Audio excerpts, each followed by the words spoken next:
Donc nous parlons ici d'un film de zombies, ou un film d'infectés. C'est quoi la différence d'ailleurs? À l'origine, la légende des zombies vient d'Afrique, blablabla, ça on le sait, gna gna gna. Un zombie est une personne décédée puis ramenée à la vie par un sorcier qui en fait son esclave, évidemment par la suite dans les films par un virus. Et l'infecté, c'est juste quelqu'un qui a un virus et qui perd le contrôle, qui change son comportement, mais voilà, il peut être tué de manière humaine. Voilà, j'ai appris quelque chose et en fait, on s'en fout. Voilà, c'est dit. Bienvenue chez le beau parleur de l'action et du ciné d'auteur. Bonjour à vous les cinéphiles et bienvenue dans cette vidéo, cette critique en post-projection, puisque j'ai vu ce film sur Netflix.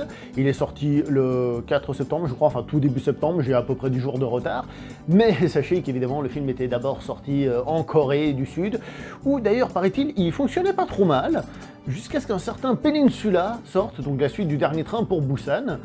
Film qui d'ailleurs, paraît-il, se prend des critiques assez négatives, mais ça on en reparlera le moment venu.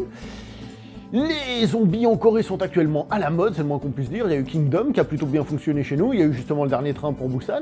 Donc ce film, d'une certaine manière, avait déjà fait un petit peu parler de lui et avait attiré l'attention. Et comme il arrive sur Netflix, tout le monde a pu le voir et se faire son avis définitif dessus. Ce film est donc réalisé par monsieur Il Young-cho, dont c'est la deuxième réalisation. Il est surtout interprété par deux personnages principaux, donc tout d'abord Yoo Ah-in et ensuite Park Shin-hye. Et ouais, je massacre les noms coréens. Yo. Le film est scénarisé donc par le réalisateur du film, donc Il Young-cho, ainsi que par un certain Matt Naylor. Matt Naylor, c'est pas un nom très coréen. Et qu'est-ce qu'il fait là, ce monsieur Matt Naylor? Eh bien, ce Matt Naylor, en fait, c'est un scénariste américain. Scénariste, certes, de ce film, Alive, mais qui en fait avait scénarisé un film qui s'appelait Alone. Le titre est proche, et pour cause, cet Alive est un remake de cet Alone. Alors, n'ayant pas vu le film américain, je ne peux pas dire à quel point il est une copie du film américain, à quel point il s'inspire seulement, etc., etc. Mais je pense que si vous avez apprécié ce film, un petit coup d'œil pourrait être intéressant, surtout que ce film américain ne semble pas être le plus connu, celui qu'on nous a plus mis sous les yeux.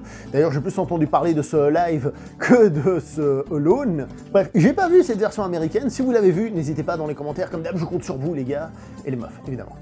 Ce film est un film de zombies. Oh, originalité, une apocalypse zombie.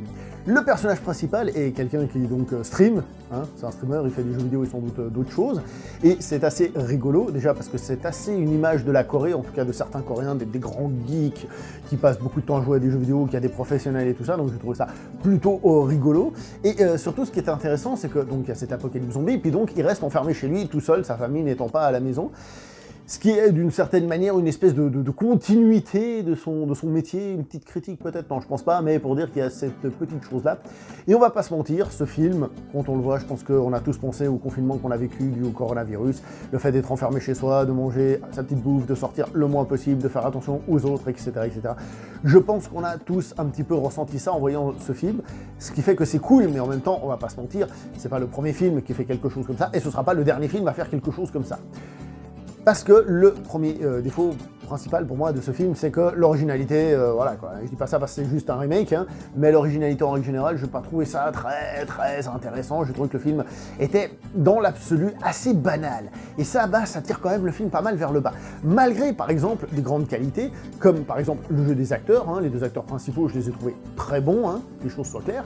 La mise en scène, je l'ai trouvé de qualité. Alors le film a un côté un peu sobre, je veux dire c'est quelqu'un qui est enfermé chez lui pendant une bonne partie du film, hein. D'ailleurs, il y en a qui avaient dit que le film avait quelques points communs avec le film français La Nuit a dévoré le monde, mais je vous avoue que je l'ai vu, mais je m'en rappelle plus du tout de ce film, c'est dire à quel point il m'a marqué. Voilà. Donc le film a un aspect un peu sobre, mais attention, ça ne veut pas dire que le film n'a pas une réalisation qui est nickel, avec un travail des lumières et tout ça qui est très bien, ce qui fait qu'on n'a pas du tout l'impression de regarder forcément un petit film, on a vraiment l'impression de voir un film bien fait du début à la fin, et ça c'est fortement appréciable. D'ailleurs, côté mise en scène, il y a 2-3 coups de caméra, dont certains qu'on a pu voir par exemple dans le Dernier Train pour Busan, hein, c'est assez classique, hein. Celle où on a une caméra qui est fixée devant un zombie, qui donc, quand il court, la caméra elle bouge, le personnage, le zombie en lui-même bouge pas trop, l'infecté, pardon, je sais pas comment on doit dire, l'infecté. Il y a quelques coups de caméra comme ça, c'est plutôt bien, encore une fois pas très original, mais le film en lui-même, il est franchement carré et bien foutu, ça fait plaisir. Mais comme j'ai dit, sa trame principale est assez sobre. enfermé chez soi. Hein. Évidemment, il y a des scènes d'action, des sorties, des trucs et des machins, mais le principal est assez sobre.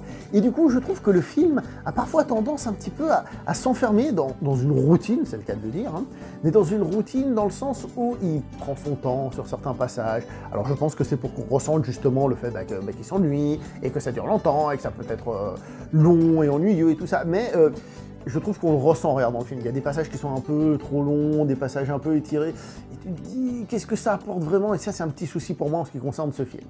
Mais attention, parce que le film, il est pas super long, hein, il dure à peine 1h38, vous savez comment j'adore les films d'1h30, que j'en ai parfois marre des films qui doivent faire minimum 2 heures et tout. Ça fait du bien de revenir à ces films qu'on en faisait dans les années 80 tout. Ah. Et pourtant, malgré cette durée du film, j'ai quand même trouvé qu'il y avait des passages qui étaient justement un peu longs. Donc c'est dire que le film a quand même des sacrés défauts de rythme à ce niveau-là.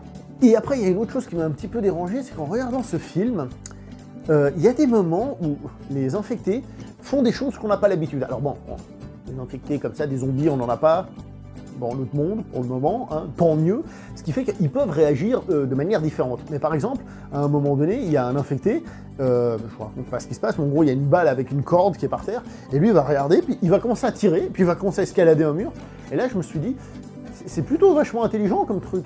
Alors, dans Land of the Dead, il y avait, je crois, un truc comme ça, avec un qui marchait sous l'eau, puis revenait ou un truc comme ça, mais bon, c'était censé être un zombie leader un peu qui dirigeait tout le monde, mais c'est un autre film. Alors ce truc-là, je vais pas dire que ça m'a dérangé, mais ça m'a un peu fait me poser des questions hein, quand j'ai vu ça, ce qui fait que d'une certaine manière, ça m'a un peu sorti du film.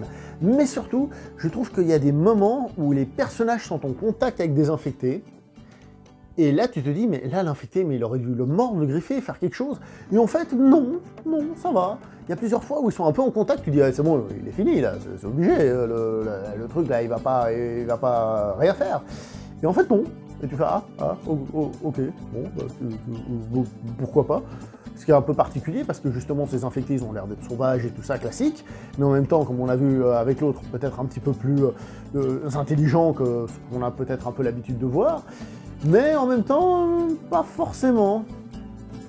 Alors là, avec ce que je viens de vous dire, vous dites, le gars il a pas trop aimé, c'est pas original, le rythme est lent, blablabla, oui, la réalisation est bien, les acteurs sont bons. Attention, on passe un bon moment devant ce film, je vais pas vous mentir. Honnêtement, on passe un bon moment devant ce film, ça se laisse regarder avec un certain plaisir, mais c'est pas du tout une bombe atomique, ni un film qui va nous rester, je trouve que c'est un film qui va, hélas, assez rapidement être oublié. Et on l'aura vu, merci, c'est cool, au revoir. Et c'est un peu dommage parce que forcément, on aurait espéré un petit peu plus, mais ce n'est pas le cas. Donc, on va rester avec ce qu'on a et avec ce qu'on a réussi à avoir. Est-ce que ce live est donc recommandable? Si vous êtes abonné à Netflix, les gens, hein, en théorie vous êtes déjà abonné, ce n'est pas un coût supplémentaire pour passer un bon moment. Pourquoi pas? Donc, essayez. Et puis si ça vous plaît, tant mieux. Moi, je trouve que c'est un film qui avait plus de potentiel que ça, et c'est dommage à l'arrivée. Damnation. Je vais m'arrêter là pour cette vidéo, n'oubliez pas de liker, commenter, partager, on se revoit prochainement pour une prochaine vidéo, jusqu'à là portez-vous bien, et évitez de choper des virus qui vous transforment en infectés zombies, ou en zombies infectés. Allez, ciao tout le monde. Bienvenue chez le beau parleur de l'action et du ciné d'auteur. Il doit être dégoûté l'américain. Le gars c'est un américain, et ils sont un film coréen qui est plus connu que le sien, alors que c'est lui qui a eu l'idée et tout. Ça va faire chier quand même.